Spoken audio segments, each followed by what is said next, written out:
electronic configuration. Tama ba? Basta po yung mga electronics nun kung paano siya, pag inon mo, ilang temperature ang hanggang sa ang temperature lang. Yung electronics nun po, wala po siyang pinagkopyahan nun. Yun po ay sarili niyang isip. Ganun katalino ang Roberto, mama.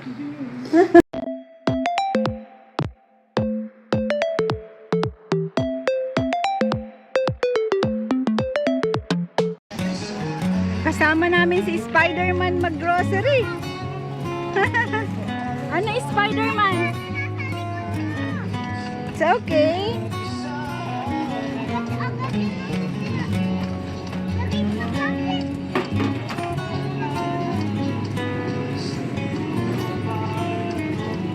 Pwede dyan si ate, daddy.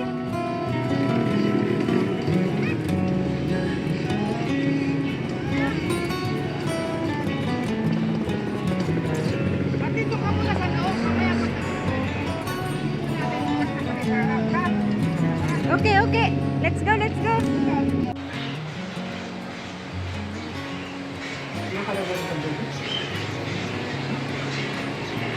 Tapos ni Bumblebee, no?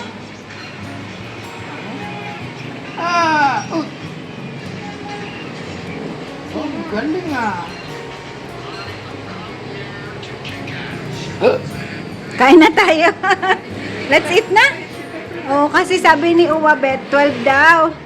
12 daw, ibabalik na doon. Andyan na. Uwi na tayo muna. Mag-school pa si ate. Oh, dalhin mo yung drinks mo, baba. Sayang yan, oh. Ayaw po umuwi. Balik na lang ulit bukas paghatid kay ate. Na, pag pupunta ka ng Kumon, iiwan mo dito si Owan, okay? Okay? Let's go. Na? Yes? Oh, kiss na muna kay Uwama. Kiss na pala kay Uwama. Nag-kiss ka na kay Uwama? Opo. Kiss na, kiss na. Okay. Love you, ate. Love you, Owan. Love you, Owan. Let's go, let's go.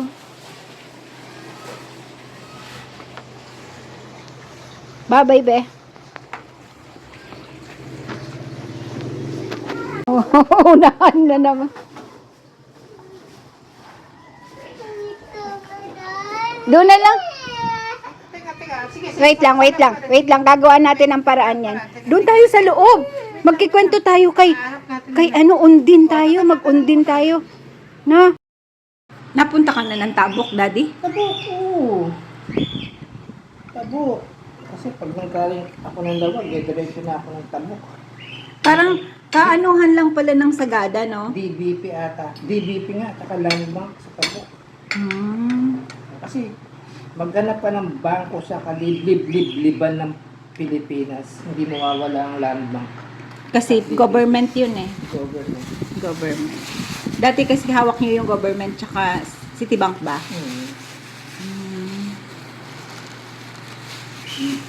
Galing nga daddy, nalibot niya yung buong mundo eh. Buong mundo, buong Pilipinas. Ano lang hindi mo napuntahan? Bataan, no? Batanes? Palawan na. Palawan, Batanes? Ay, Batanes. Ba't di ka nakapunta ng Palawan, daddy? Agawan yun. Pagka...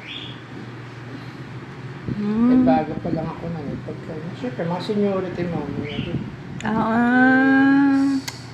Ganon pala yun. Busy ang daddy natin. Busy o ang CEO, welder, inventor, and hawak niya lahat yung kumpanya niya. Nakakatuwa po si daddy. Daddy, binablog ko yung ano. Ibablog ko naman yung kakayanan ng daddy ko.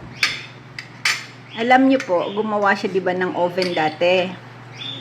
Nasa, correct me if wrong ako ha, daddy.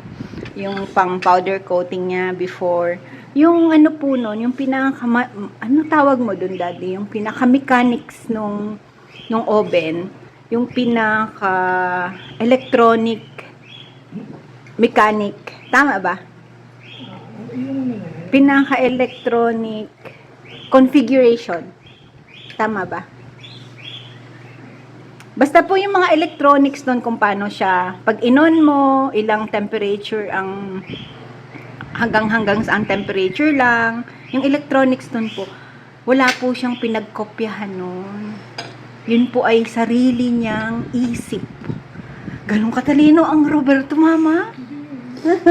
Nagagalit na naman. Daddy, ipababrag ko lang naman na matalinong asawa ko. Kahit mahina po yun sa mat, magaling yan sa electronics. 9 times 8. Oh, 9 times 8. Sige. Ha? Magaling pa ang nanay ko. 8 times 9.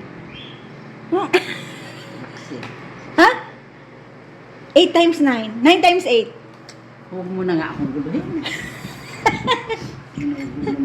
7 times 8, daddy. Oh, nag-calculator na. Oh. Kahit po mahina yan sa math. Magaling yan sa... Ang isip niya magaling. I love you. I love you.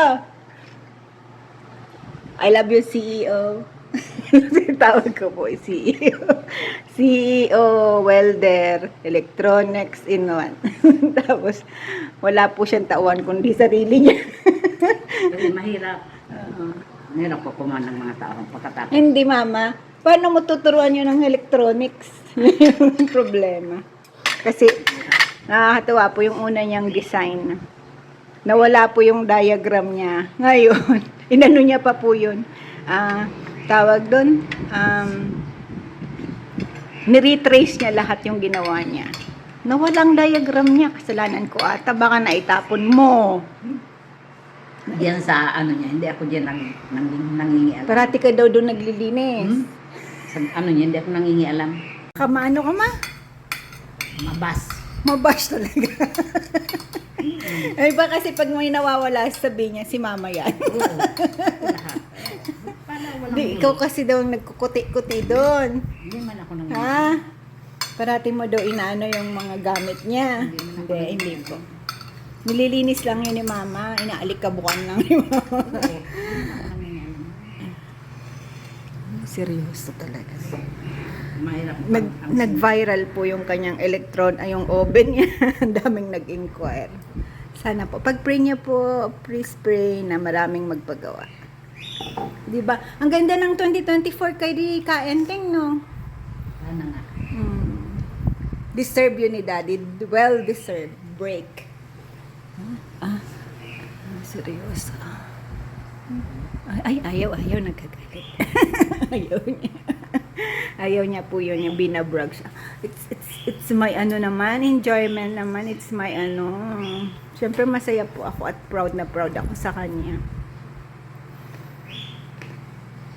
Proud ka ba kay Daddy? Ayan po ang ating mustasahan. Mustasahan. Ano pa lang po yan?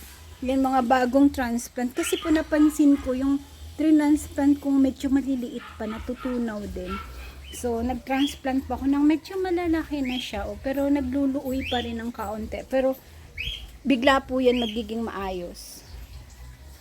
Ayan. Tayo po ay kukuha na dito. Pwede na, nakuha na po yan ni Mother Dear. Ayan po yung sambong. Salamat sa Diyos. Ayan po, oh. May nabuhay doon sa Pero po yung pandan, na pandan China, hindi po ako nakapabuhay. Ba't kaya ganoon? May ugat naman po yun. Kukunin ko na po yung dito nyo. Dito, ganito lang po ako mag-harvest kasi. Hinayang ako. Diba po? Gaya ng dati. May nakapag-harvest na po dyan si mama. Gaya ng dati, ganito lang. Kukuha lang tayo ng dahon sa baba. Tapos, ulit yan. Kailangan ko po itatop dress ko ulit siya. Si mama ay pag hindi niya ginaganito sa doon. May natitira. Tingnan niyo po siya. Ito, sayang. May kumakain talaga. Sayang po na. Unahan na naman tayo ng mga bibi. Mga bibi. Mga wormy. Ano po yan, maliliit na butterfly. Na ano naman akong yung parang uod ng maliliit na butterfly. Lalagay ko po to sa sabaw namin, ha? Okay lang po yan, kainin kahit may mga ano-ano yan. Don't worry about it kasi po ano lang yan, huhugasan mo lang po yan ng maigi. Kukunin ko na kasi uunahan din naman po ako ng ano, di ba? Maunahan din ako ng mga burunggoy. Kukunin ko na yung magaganda. Maglib lang tayo ng ganito. Gumaganda na po yung ano niya, na lumalaki na yung dahon kasi ano na po yan, nag-top dress na ako ng chicken manure. Yung mga tuyong-tuyo ng chicken manure. Kailangan ko talagang ano, dagdagan po. Oh. Tingnan niya. Kailangan ko siya baka mabunot pagka di ka marunong mag-harvest. Sabi ni mama, kinalbo mo naman. It's okay, mother. After ilang days po niyan, meron na ulit yan. Yan. Madami din po. Oh. Diba? Oh. Galing, ha? Tayo po ay puro leftover today, as in hindi po kami nagluto. Ito po yung soup kahapon. Tapos ito pa yung bisugo namin, na-ref lang namin yan. Tapos may mga konti-konting tirang adobong manok, yung kaunting pusit. Tapos may leftover din kami kaninang umaga. Nag-kimchi rice po ako kaninang umaga. Ito, hindi ko na po ito idadaan sa suka kasi hindi naman kami nag-i-spray ng any pesticides. Wala po yan. Wala po kaming in-spray na pesticides. So, ano lang po yan. Hugasan lang natin maigi-igi kasi syempre kung pag minsan tayo ay nagbibilig, nalalagyan ng mga yung dito sa may part ng puno. Makikita nyo po minsan may ano siya, may mga lupa-lupa. Yun lang naman ang aanuhin natin. Tanggalin na natin yung dulo. Yun lang po. Tapos ito, tanggalin na natin kasi hindi na yan pasado kay mother dear.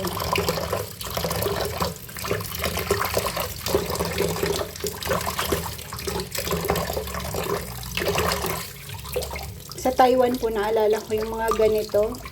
Mas gusto nila yan. Yung may mga butas na dahon. Mas prefer nilang binibili. Di ko po yun naintindihan dati. Nung una. Tapos in-explain sa akin ni Cheche yung ano ko po, yung Taiwanese na. Sabi niya yan, hindi nila nilalagyan ng gamot para patayin yung peste. Sabi niya. Ano pa po ako, hindi pa ako marunong sa mga organic, hindi ko pa yan po alam yung mga healthy foods, hindi ko pa yan alam. Basta ako nun, basta syempre pagkain, di ba? Yung ibig kong sabihin, nasa rurok ka ng ano yung wala ka pang pinipiling pagkain, yung hindi ka pa conscious. Kaya ngayon po, swerte ng mga bata na ang mga magulang ay conscious sa food. Kasi natuturuan ng maaga. Tayo po, nung generation natin, hindi. Pagka nagkatay ng baboy, 1 month puro baboy ang ulam. Di ba po? Ganun tayo nung time natin. Ngayon, hindi. Ano po tayo? Medyo maganda po ngayon ang generation na kasi yung pagka yung healthy ang food ng mga magulang, kasama po ang mga bata. 'Di ba na Sis Arlene? Ang yung baby boy, 'di ba, natututo ng healthy foods kasi nasa magulang po talaga. Tayo ngayon, yung generation natin, natututo tayo kasi nagkakasakit na tayo, sumasakit ang tuhod, may mga nararamdaman, tapos through internet dahil the knowledge is very it's in the tips of our fingers, kumbaga. Not na ano na natin yung ano ba yung healthy, ano ang hindi, di ba po? Sorte pa rin natin. Sorte pa rin ng generation natin because of internet. Pero may mga downside ang internet. Pero sabi ko nga, nasa atin yun kung paano natin gamitin siya ng makakabuti sa atin. Huwag lang tayong mang-bash ng mang-bash. Uy, aminin, your life is not perfect. Hindi siya sumabay sa amin kumain. Late lunch? Ubusin mo na ang mustasa, darling. It's for you. Dami yan kanina. Yeah, it's for you na lahat. Finish it all. Kain po tayo. Kain po kayo kasama ni Daddy. Late na po siya. Hindi po siya sumabay kanina. Love you. Be thankful for your blessings and never doubt your struggles. Don't ask why it happened. Just be grateful for the learning and huge amount of strength it gave you. Thank you for watching. Please like, subscribe, push that notification bell and share. Maraming salamat.